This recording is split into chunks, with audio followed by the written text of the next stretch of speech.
Hey guys, welcome to your channel target with Sachin. तो आज से हम अपने उत्तराखंड के इतिहास के लेक्चर शुरू करने जा रहे हैं, जिसमें हम उत्तराखंड का सबसे पहले चंद राजवंश कंप्लीट करेंगे। आई होप आप लोगों की तैयारी बहुत अच्छे से चल रही होगी। तो हम लोग शुरू करते हैं चंद राजवंश से, क्योंकि जो इससे पहले के वंश हैं उनमें मेनली बहुत ज़्यादा क्वेश्चंस बनते नहीं हैं। तो उसमें वन लाइनर्स क्वेश्चन आप वन लाइनर बुक से कर सकते हो, किसी भी वन लाइनर से, जैसे कि परीक्षावाड़ी, इन सभी से आप लोग उन क्वेश्चनों को सॉल्व कर सकते हैं। तो जो कुमाऊँ का चंद राजवंश है, इसमें बेसिकली दो लोगों का है। जब भी हम कुमाऊँ चंद राजवंश पढ़ते हैं, एक है सोमचंद और दूसरा है थोड़चंद। ठीक है, तो इसमें भी द्वंद्व है अभी भी कि कौन राजा था चंद्रवंश का या संस्थापक था। तो कुमाऊँ का जो चंद राजवंश है, उसमें सबसे पहले तो जो चंद राजा थे वो सूर्यवंश को मानते थे। जो चंद लोग थे वो सूर्यवंश को मानते थे। ये क्वेश्चन बन सकता है। तो इसीलिए जो सूर्यवंश को मानने के कारण उन्होंने मेड का सूर्य मंदिर भी बनवाया था। अब कुमाऊँ के चंद राजवंश में दो मुद्दे हैं। कुछ लोग बोलते हैं कि सोमचंद को राजा मानते हैं और कुछ लोग थोड़चंद को। तो जो सोमचंद है, तो जो प्रसिद्ध वैज्ञानिक एटकिंसन थे, तो उनके हिसाब से सोमचंद इस वंश का संस्थापक था। उसके दो प्रचलित कारण हमारे सामने आते हैं। तो उनका कहना है कि जब कत्यूर शासन था और वो पतनोन्मुख हो रहा था, यानी कि जब कत्यूर शासन का पतन हो रहा था, तो वहाँ एक राजा था, एक अयोग्य राजक जिसे ब्रह्मदेव कहते हैं, और वही वहाँ का एक अंतिम राजा माना जाता है। ठीक है, तो ब्रह्मदेव जब गद्दी पर बैठा था, तो उस समय वहाँ पर बहुत सारे षड्यंत्र हो रहे थे कि लूटपाट हो गई, डकैती हो गई। तो इस प्रकार से मतलब उसके राज्य का ह्रास हो रहा था एक तरफ से। तो फल तो वहाँ पे क्या होता है कि कुछ लोग मिलकर क्या करते हैं कि कुछ लोग डिसीजन लेते हैं वहाँ पे कि चलो हम कन्नौज के जो राजा हैं उनके पास मदद के लिए जाते हैं।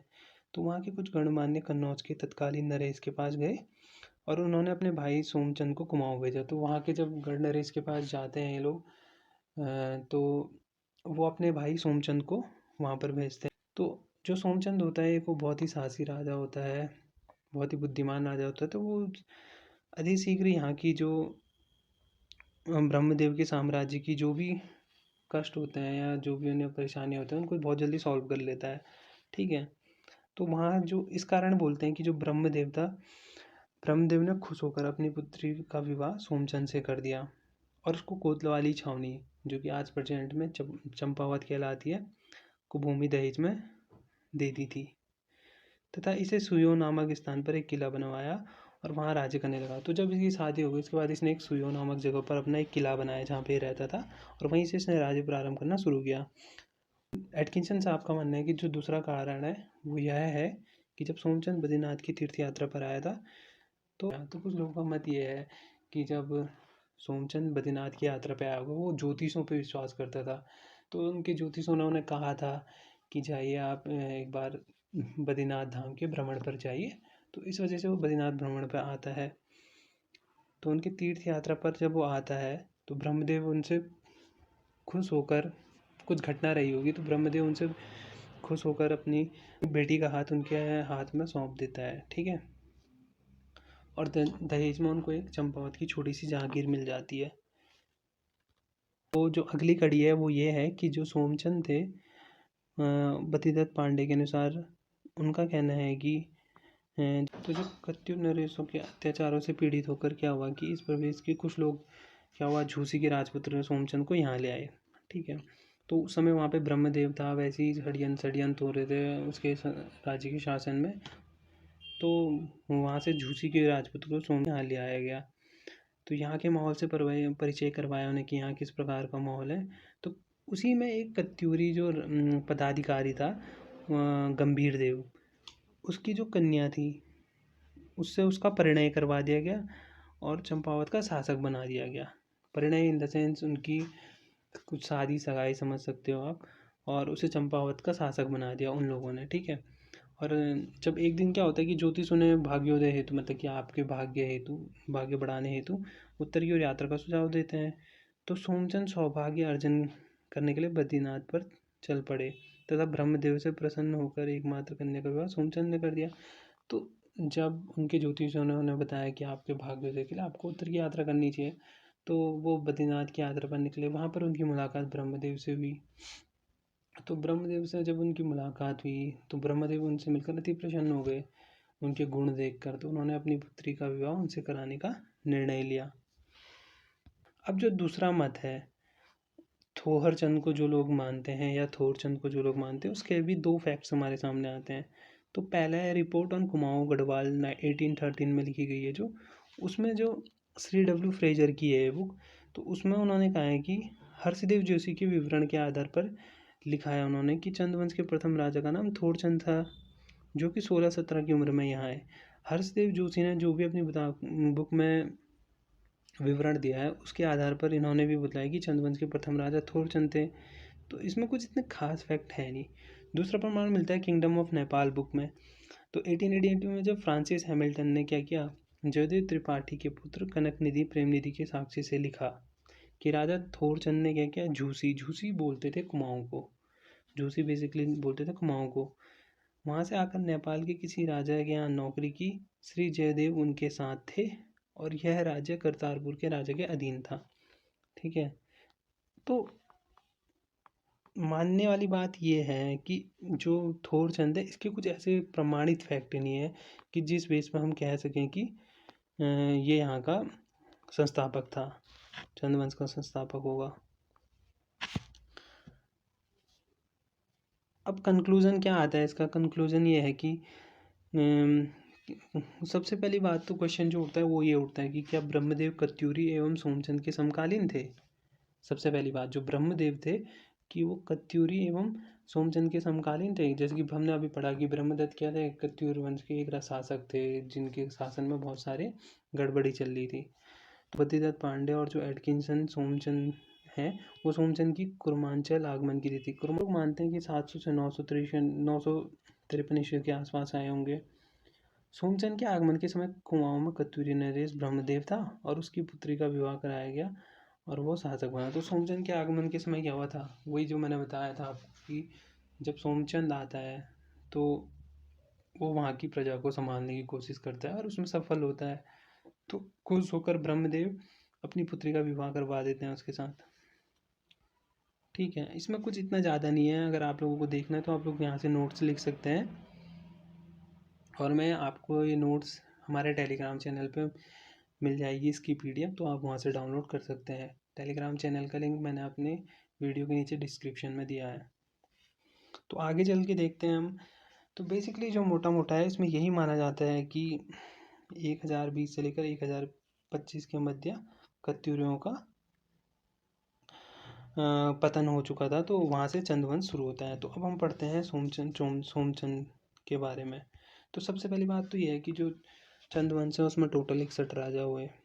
ठीक है, कत्यूरी वंश के अवसान पर चंदवंश की स्थापना। और इसमें जैसा कि बताया गया है कि जब कत्यूरी वंश का अवसान होता है, जब कत्यूरी वंश खत्म होता है, उसके बाद चंदवंश की स्थापना होती है, जो कि 1020 से 1025 के बीच है, जिसे हम 1025 मान लेते हैं डेट स्टार्ट। और कहाँ तक चलता है ये, 1045 से 1046 ईस्वी तक। ठीक है, अब इसका जो पहला राजा था वो सोमचंद, हम उसके बारे में पढ़ते हैं जिसकी अभी तक हमने कहानी पढ़ी थी। ठीक है, अब सोमचंद है तो सोमचंद क्या है, इसके बारे में क्या क्या फैक्ट्स हैं। सबसे पहले तो ये एक शिव का उपासक था, मतलब शिव भगवान का बहुत बड़ा भक्त था। और दूसरा फैक्ट ये है कि चंपावती देवी के नाम पर बसे चंपावत को राजधानी बनाकर धीरे धीरे इसने राज्य का प्रारंभ किया। तो जब ये वहाँ आया तो इसका राज्य कुछ खास इतना बड़ा नहीं था, धीरे धीरे इसने राज्य विस्तार करने की कोशिश की। तो सर्वप्रथम इसने 4 किलेदार नियुक्त किए, कार्की, बोरा, तड़ागी और चौधरी। तो ये जो लोग होते थे, ये लोग कहाँ के होते थे, नेपाल के होते थे। और ये लोग चाराल में रहते थे, तो जिसे चाराल कहते थे। ठीक है, अगला है कि सोमवंश में प्रथम दोणकोट के रावत राजा को रहा था। तो जब भी हम ये देखेंगे यहाँ से क्वेश्चन बन सकता है कि जो सोमचंद है उसका पहला कौन सा युद्ध था, तो दोणकोट का युद्ध था जिसमें उसने एक रावत राजा को हराया था। और वहाँ के जो मेहरा और फर्त्यालों थे उनको मंत्री और सेनापति बना दिया था उसने जीतने के बाद। तो सोमचंद एक छोटा सा मांडलिक राजा था। अब हम समझने की कोशिश करेंगे कि मांडलिक राजा होता क्या है। तो बेसिकली मांडलिक राजा का मतलब होता है जो खुद राज्य ना करके किसी के अधीन राज्य कर रहा है। मतलब जैसे कोई छोटा सा इलाका है और कोई एक बड़ा राजा है, उसने अपने किसी छोटे इलाके में, वो हर जगह तो जा नहीं सकता, इसलिए वो वहाँ पे अपना कोई एक छोटा उत्तराधिकारी कह सकते हो या किसी को भी रख सकते हैं वहाँ पे देख रेख के लिए। तो वो भी एक मांडलिक राजा था। और ये लोग क्या करते थे, डोटी को, उस समय डोटी का जो शासन था, Doti in the sense Nepal का जो शासन था वो बहुत ही स्ट्रांग था। तो इस कारण से सोमचंद तो एक छोटा राजा था, इसलिए उसे वहाँ कर देना पड़ता था, उन लोगों को टैक्स देना पड़ता था, ठीक है। और जो डोटी राजा थे वो एक मल्लवंशी राजा थे। तो मल्लवंशी उनका वंश जो था उसे मल्लवंशी, जैसे यहाँ चंद्रवंश था तो वहाँ मल्लवंश था, ठीक है, नेपाल में। तो और ये कहा जाता है कि जिस समय सोमचंद यहाँ का राजा था चंद्रवंश का, तो जय मल क्या था, मल्लवंश यानी नेपाल का राजा था। उन्हें रैंका भी कहा जाता है, ये क्वेश्चन भी बनता है। और जो प्रारंभिक राजा है वामदेव ने अपनी इष्ट देवी चंपावती के नाम पर राजधानी का नाम चंपा रखा था, ठीक है। वहाँ का जो पहला राजा था उसका नाम वामदेव था, उसने अपनी इष्ट देवी चंपावती के नाम पर अपनी राजधानी का नाम चंपा रखा, जिसे आज हम चंपावत कहते हैं, ठीक है। और जो सोमचंद था एक बड़ा धर्मात्मा, संयमी और नीति कुशल पुरुष था, मतलब एक अच्छा राजा था कह सकते हो। अब जो डॉक्टर के वी नौटियाल के हैं उनके अनुसार है कि इसने जागेश्वर में भी कुछ मंदिरों का निर्माण बन करवाया है, और इसका राज्य है 1045 से 1046 तक इसने राज्य किया। कुमाऊँ में जो ऐपड़ कला है, ऐपड़ आप लोग जानते होंगे, जो कुमाऊँ से हैं उन लोगों को तो पता होगा, लेकिन जिन्हें नहीं पता, ऐपड़ होता है जो हम पूजा पाठ में एक चौक पे लिखने का कार्य करते हैं, या चौक पे लिखते हैं, डिज़ाइन देखूंगा आपने रेड कलर की सरफेस पे वाइट पेन से या वाइट पेंट से भी लिखा जाता है अब तो पहले तो इतना कुछ होता नहीं था, तो पहले एक गेरू बोलते हैं उसे लोकल भाषा में, तो मिट्टी से उसे लिपा जाता था और उसमें उस गेरू से लिखा जाता था, तो उसे ही ऐपड़ बोला जाता है कला। नेक्स्ट हम लोग देख लेते हैं। तो सोमचंद के बाद जो नेक्स्ट राजा था वो उसका पुत्र आमचंद आत्मचंद बना। तो ये क्या था, उसकी जो कत्यूर रानी से शादी हुई थी, जो हमने बताया था ना कि ब्रह्मदेव ने खुश होकर अपनी बेटी से उसका विवाह कर दिया, तो वही रानी के से उत्पन्न पुत्र था ये आत्मचंद, ठीक है। इसके समय में कुछ ज़्यादा खास हुआ नहीं, इसने 20 साल तक राज्य किया और मतलब सेम साम्राज्य बनाए रखा, कुछ खास है नहीं। अगला है पूर्णचंद। तो पूर्णचंद क्या था, पूर्णचंद का शासन बोलते हैं 1066 से 1084 ईस्वी तक रहा, ठीक है। इसके शासनकाल में भी कुछ खास हुआ नहीं। तो उसके बाद पूर्णचंद के बाद इंद्रचंद बनते हैं, एक यहाँ से रखने लायक एक ही है इंद्रचंद। तो इंद्रचंद क्या किया गया था, उसने रेशम उत्पादन और वस्त्र उत्पादन में कुमाऊँ में, मतलब कुमाऊँ में, नेपाल व चीन में भी व्यापार किया। उसने क्या किया, एक तो रेशम उत्पादन और वस्त्र बनाने का जो कारखाना था वो बनाया, और उसने नेपाल के रास्ते चीन में भी इससे व्यापार करके श्री की वृद्धि किया। अब श्री क्या होता है, श्री होता है कि राजकोष में जो वृद्धि करना होता है, जो भी वहाँ से इनकम आती होगी उसे। तो ये क्वेश्चन बना है एक बार का कि वह कौन सा चंद शासक था जिसने राज्य में प्रथम बार श्री में वृद्धि की, तो वो इंद्रचंद था। अगला अगला शासक आता है संसार चंद। इसमें कुछ खास फैक्ट है नहीं। सुधाचंद, हरिचंद और वीणाचंद, इन सब में कुछ खास फैक्ट है नहीं।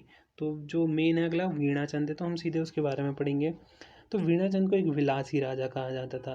अब विलासी क्यों कहा जाता था ये हम इसमें पढ़ेंगे। विलासी जो कि एक एक तरफ से मतलब बहुत ही अयोग्य राजा रहा। इसके समय में क्या हुआ कि आसपास के खस राजाओं को सर उठाने का मौका मिल गया और खस डोटी के अधीन थे। देखो खस क्या है, सिंपल सी बात। तो सबसे पहले हमें ये समझना पड़ेगा कि खस है क्या। तो खस होता है जो कुमाऊँ और गढ़वाल के लोगों को मिलाकर जो बनाया जाता है, जिस भाग को हम बोलते हैं उसे हम खस बोलते हैं, ठीक है। तो ये एक कमज़ोर शासक था, तो इस वजह से क्या हुआ कि जो आसपास के दूसरे राजा थे, चाहे वो गढ़वाल में हो चाहे कुमाऊँ लोग, तो वो लोग इस पर हावी होना प्रारंभ हो गए थे, तो उन्हें सर उठाने का मौका मिलने लगा। और जो सारे राजा थे खस, यानी गढ़वाल और कुमाऊँ के छोटे छोटे राजा थे, वो सब थे डोटी के अधीन, यानी कि नेपाल के अधीन थे, ठीक है। अब क्या होता है, एक फैक्ट यहाँ पे ये है कि 1191 ईस्वी के बाद यहाँ डोटी यानी नेपाल, ठीक है, तो 1191 के बाद यहाँ चल नामंत वाले राजाओं द्वारा राज्य करने के पुरातात्विक प्रमाण उपलब्ध हुए। तो 1191 के बाद क्या है, यहाँ पे जो भी पुरातात्विक जो प्रमाण मिले हैं वो मिले हैं चल नामंत वाले। तो चल नामंत वाले कौन थे? नेपाल के राजा होते थे, उन्हें चल नामंत वाले राजाओं से दिखाया गया है। ठीक है। दूसरा है कि चंपावत के जो बालेश्वर मंदिर से क्राचल का 1223 ईस्वी का एक लेख मिला है, जिसमें 10 मांडलिक राजाओं के नाम बताए गए हैं। ठीक है। अब है जो चंपावत का एक बालेश्वर मंदिर है जो चंपावत में, उसमें से क्राचल देव का क्या मिला है? 1223 का एक लेख मिला है, जिसमें क्या 10 मांडलिक राजाओं का नाम लिखा हुआ है। तो इसमें कम से कम 3 चंदवंशी हैं, बाकी 7 क्या हैं? हमारे शेष खस हैं। अब खस मैंने अभी आपको बताया था, खस कौन थे? गढ़वाल और कुमाऊं के जो छोटे छोटे राजाएं थे, और वो नेपाल के राजाओं के अधीन थे, उन्हें खस कहा जाता था। तो मांडलिक का मतलब क्या होता है? मैंने इससे पहले भी आपको बता चुका हूँ। मांडलिक होता है सामंत। सामंत यानी किसी अधिपति के अधीन राज्य करना, मतलब कोई राजा कोई छोटा राजा किसी बड़े राजा के अधीन कार्य करे तो उसे सामंत या मांडलिक कहा जाता है। और इनके प्रमुख डोटी यानी नेपाल के लोग थे, ये आप लोगों को पता ही है। ठीक है। अभी इसमें एक नेक्स्ट है कि जो गोपेश्वर में त्रिशूल लेख से ज्ञात होता है कि 1191 में यहाँ अशोकचल का आधिपत्य था। देखिए जो गोपेश्वर का जो त्रिशूल लेख है, उसमें अगर आप लोगों ने देखा है, मैं अभी त्रिशूल में जो लेख लिखे हुए हैं उसमें जो क्या है, इससे पता चलता है कि उस समय पे यहाँ अशोकचल का आधिपत्य भी था। तो इस लेख में कुछ चीज़ें अशोकचल से रिलेटेड लिखी गई हैं, जिससे पता चलता है। और जो गोपेश्वर त्रिशूल लेख है उसके बारे में एक इम्पॉर्टेंट चीज़, मतलब इम्पॉर्टेंट तो नहीं, पर हाँ जो जानना चाहिए, उस त्रिशूल में आप लोगों ने सुना होगा कि अगर हम उसे पकड़ के हिलाने की कोशिश करते हैं तो वो नहीं हिलता है, और जब हम उसे अपनी सबसे छोटी उंगली से अगर हल्का सा भी हिलाने की कोशिश करें तो वो त्रिशूल में कंपन शुरू होती है। अगर आप लोगों ने देखा है तो ज़रूर एक बार जाके देखिएगा ये सब चीज़ों को। आगे चलते हैं, तो आगे चलने में हम सबसे पहले देखते हैं कि जो सहजपाल और पुरुषोत्तम सिंह के बोधगया शिलालेख हैं, उसमें अशोकचल को खस देश का राजाधिराज कहा गया है। तो एक और जो अभिलेख है सहजपाल और पुरुषोत्तम सिंह का, उसमें अशोकचल को खस देश यानी कुमाऊं गढ़वाल दोनों के लिए प्रयुक्त होता है। खस मैंने भी आपको बताया था, उसका राजाधिराज कहा गया है, जो कि एक नेपाल निवासी था। तो इससे हमें पता चलता है जी अशोकचल भी क्या था? एक नेपाल का रहने वाला था। तो अशोकचल के समय जो वीरचंद था वो कुमाऊं का राजा था। अशोकचंद के समय कौन था? वीरचंद था कुमाऊं का राजा। और पुरुषोत्तम सिंह को यहाँ सामंतराज उसने नियुक्त किया था। ठीक है। अशोकचल ने जो पुरुषोत्तम सिंह है उसको यहाँ सामंत रखा हुआ था भाई, कि तू देख लेना यार कुछ टाइम, जब तक मैं कहीं और बिजी हूँ। ठीक है। जो सामंत मांडली लोगों के ऊपर शासन करता था, लेकिन इसमें एक एक्स्ट्रा पावर ये थी कि जो वो पुरुषोत्तम सिंह था वो सभी सामंत राजाओं का भी हेड था। ये चीज़ याद रखना। अगला है कि वीणाचंद के समय के विप्लव को वीरचंद ने अशोकचल की सहायता से समन किया। तो जब वीणाचंद के समय पे उसके राज्य में बहुत सारे विप्लव उत्पन्न हो गए थे, तो वीरचंद ने क्या किया? अशोकचल की सहायता से समन किया था उस सबका, और वीरचंद की मृत्यु हो जाती है 1206 में। नेक्स्ट अब हम देखेंगे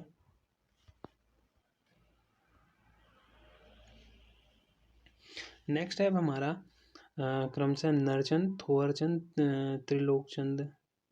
इसके बाद जो राजा हुए मैंने यहाँ पे दिए हुए हैं, आप यहाँ पे अगर देखना चाहें तो देख सकते हैं, लेकिन इन लोगों के बारे में कुछ ज़्यादा इतना कुछ खास है नहीं। तो इसलिए अगला जो शासक है जिसके बारे में हमें जानना है वो ज्ञानचंद है।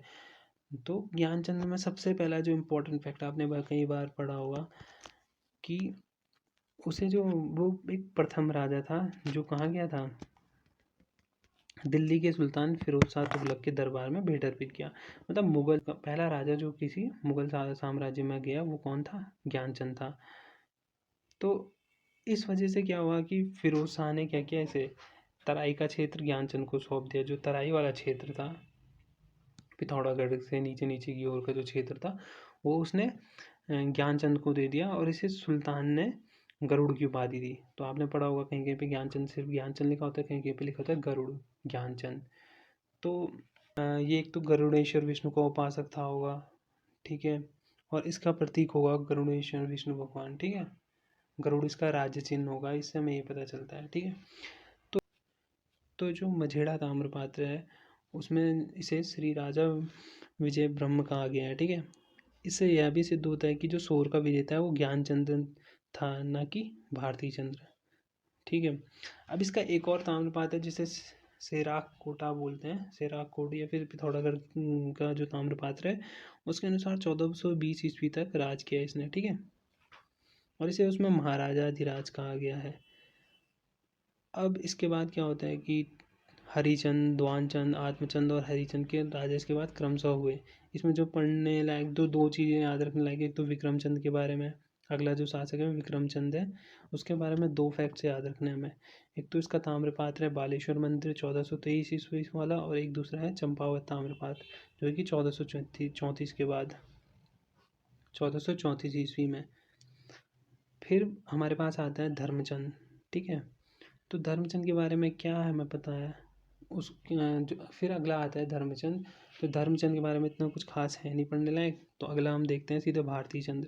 तो भारती चंद का जो उसका शासन माना जाता है 1437 से लेकर 1477 तक।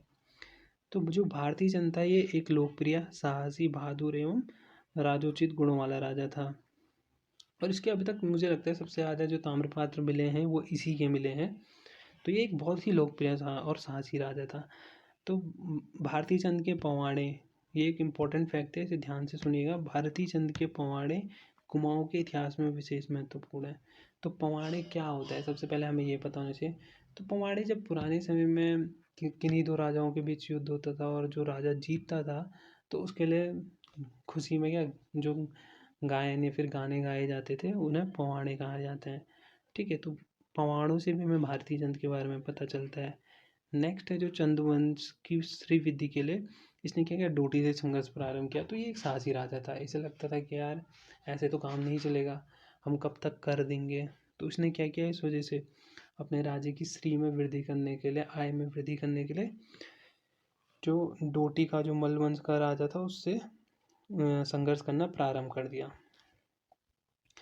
उसके लिए इसने सबसे पहले नेपाल में मल्लवंशी जो राजा था, इस समय जो वहाँ नेपाल में था वो एक मल्लवंशी, यानी नेपाल का जो भी राजा था वो मल्लवंशी था। तो इसने क्या किया था, एक तो सिरा को अपने राज्य में मिलाकर पर्वत डोटी देश का नाम दे दिया था, सिरा जो कि अभी वर्तमान डीडी हाट है। ठीक है, और दूसरा इसने क्या किया कि कुमाऊँ को पर्वत डोटी कहते थे ये लोग क्या कहते थे, कुमाऊँ को पर्वत डोटी कहते थे। और 9वीं से 18वीं सदी तक डोटी ने यहाँ राज्य किया था। ठीक है, इनके जो भी राजकुमार या उत्तराधिकारी होते हैं उन्हें रैका कहा जाता था। भारती चंद के समय यक्षमल जयमल नेपाल डोटी का राजा था। तो अभी तक जितने फैक्ट्स मिले हैं उससे ये पता चलता है कि जो भारती चंद था उसके समय में नेपाल का जो राजा था वो यक्षमल या जयमल रहा होगा। इसके बाद 2 फैक्ट और हैं, सिरा और जो सोर है, ये बहुत बार कन्फ्यूजन होता है हमें सिरा सोर, तो इसे जानना ज़रूरी है। तो सिरा क्या है, सिरा जो डोटी वाला क्षेत्र है, डोटी जहाँ की नेपाल का क्षेत्र है, उसमें शासक जैसे बलिनारायण संसार था, उसका शासक जो था बलिनारायण संसार था। और सोर पिथौरागढ़ को कहते, तो वो मल्लवंश की अन्य शाखा बम अथवा बमशाही शासन कर रही थी उस वक्त वहाँ। ठीक है, जो सिरा है उसमें मल्लों का प्राचीनतम ताम्रपात्र साके मिला है, ये एक इम्पॉर्टेंट फैक्ट है, इसे नोट करिएगा, जो कि 1275 ईस्वी का है। और सोर में बमों का 1337 ईस्वी में मिला है, जो कि 1249 साके प्राप्त है। सोर साके 2 ताम्रपात्र मिले हैं, याद रखना, सोर में और सिरा में। नेक्स्ट है भारती चंद। तो अब जो नेक्स्ट है भारती चंद जैसे स्वाभिमानी राजा को नेपाल की दीनता बर्दाश्त नहीं थी, ये हमने अभी देखा। तो उसने क्या किया, धीरे धीरे वहाँ पर अपने शिविर, सेना, बहुत सारे सभी जाति के लोगों को मिलाकर उसने सेना खड़ी करी। तो उसके बाद उसने क्या किया, एक सेना शिविर लगाया कहाँ, बालीचौड़, जो कि जस्ट काली नदी के किनारे पे था। आप लोगों को पता होगा काली नदी के उधर उस पार क्या है, पिथौरागढ़ के काली नदी के जस्ट उस पार से नेपाल से रोज आता है। तो उसने वहाँ तक अपने क्या कर दिए थे, सेना शिविर लगाए थे, और 12 वर्ष तक उसने घेराव करके रखा। और अंत में उसने वहाँ के मल्ल राजा को हरा दिया था। तो कहा जाता है कि जो ये विजय थी ये 1451-52 में हुई। आपको पता होगा अभी बीच में इस बारे में नेपाल और भारत के बीच में एक वो भी हुई थी, मतलब एक बात छिड़ी थी कि वो लोग कहते हैं कि जो काली नदी के इधर तक का एरिया हमारा है, मतलब पश्चिम तक का।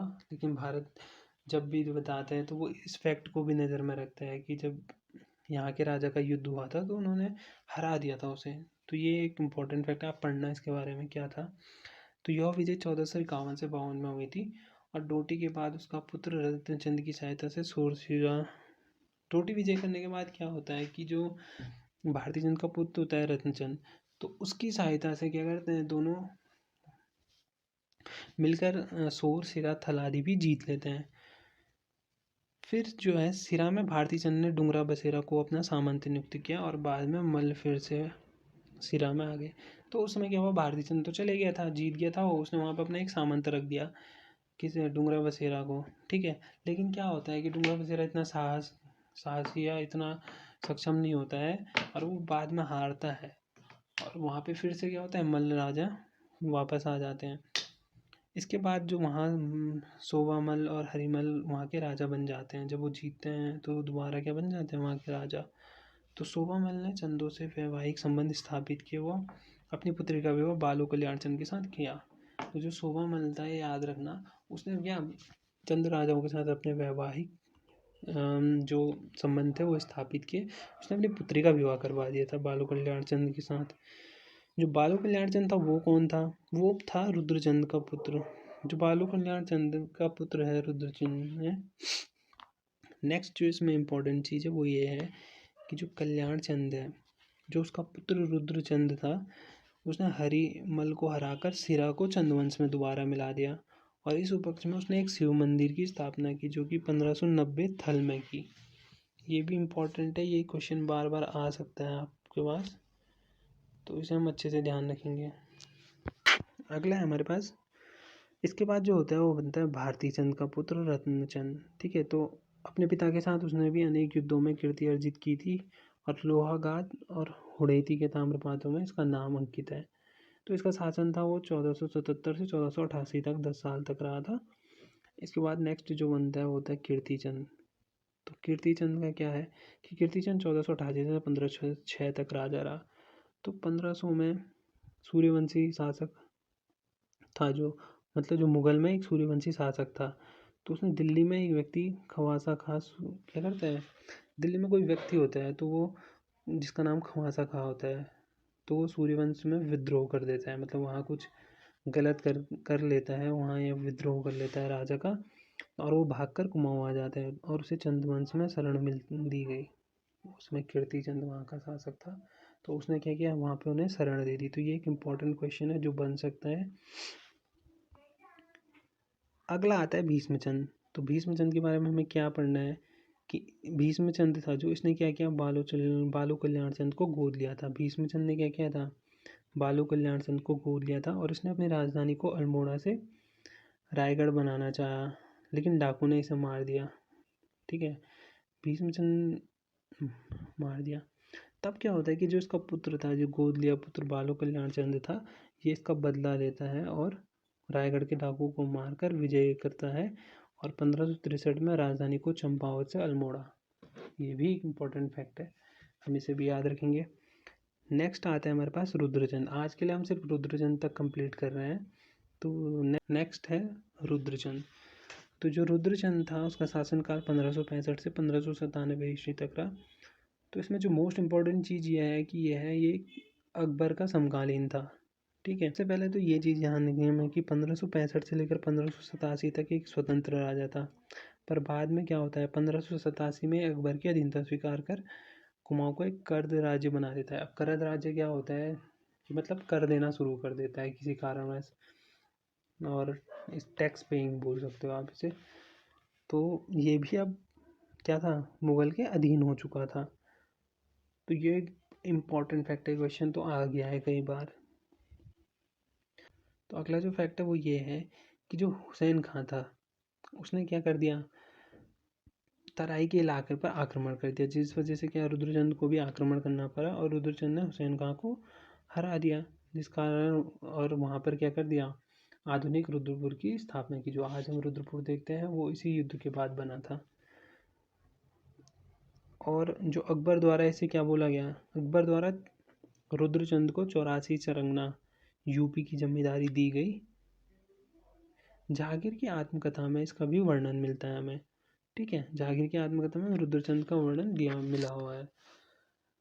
तो आप देख रहे हैं ना कैसे कैसे फैक्ट जुड़ रहे हैं। कहाँ केंद्र में उस समय पे मुगल लोग थे, तो उनकी जो आत्मकथा है उसमें भी रुद्रचंद का वर्णन दिया गया है। नेक्स्ट जो बातें याद रखने लायक है रुद्रचंद के बारे में, आप नोट कर लीजिएगा। इसने एक धर्म निर्णय पुस्तक लिखवाई थी, ठीक है, जिसमें कि समाज को कैटेगराइज किया गया था। यानी इसने क्या किया, ब्राह्मणों में भी अलग अलग जातियाँ बनाई थी। कुछ लोग हर किसी को अलग अलग डिपार्टमेंट सौंपे हुए थे, और ये भी सौंप दिया था कि किसकी शादी कहाँ होगी, किससे होगी, ये सब चीज़ें भी उस समय फिक्स थी। और इसने क्या किया, छयोड़ों और छयोड़ियाँ, ये एक इम्पॉर्टेंट है, आपको पता होगा ये सब चीज़ कि छयोड़े और छोड़ियाँ किसे कहा जाता है, जो कि घर में कार्य करने वाले होते हैं। तो इसने ये भी शुरू किया था यहाँ से। और बाकी जितने लोग से जनता थी उसको ये बोलता था पौड़ी 15 बिस्वा। तो पौड़ी 15 बिस्वा जो कि बाकी की जनता थी उसके लिए प्रयुक्त किया गया है। तो आई होप आप लोगों को आज का जितना भी कुछ है समझ में आया होगा। और आपका अगर कुछ भी डाउट है तो आप कमेंट बॉक्स में मुझसे पूछ सकते हैं। तो ये था हमारा, इससे आगे के जितने भी राजा बचे हैं कल हमारा होपफुली ये ख़त्म हो जाएगा। और उसके बाद हम लोग चंद्रवंश के बाद अपना पंवार वंश शुरू करेंगे। तो जो भी PDF है इस नोट्स की, वो आपको मेरे टेलीग्राम चैनल पे मिल जाएगी। और आप टेलीग्राम चैनल पे आज इससे रिलेटेड क्विज भी पोस्ट कर दूंगा मैं। तो आप एक बार आके जब भी आप इसका रिवाइज करें उसके बाद एक बार क्विज ज्वाइन कर लें ज़रूर। तो thank you for watching my video. मिलते हैं कल, तब तक टेक केयर।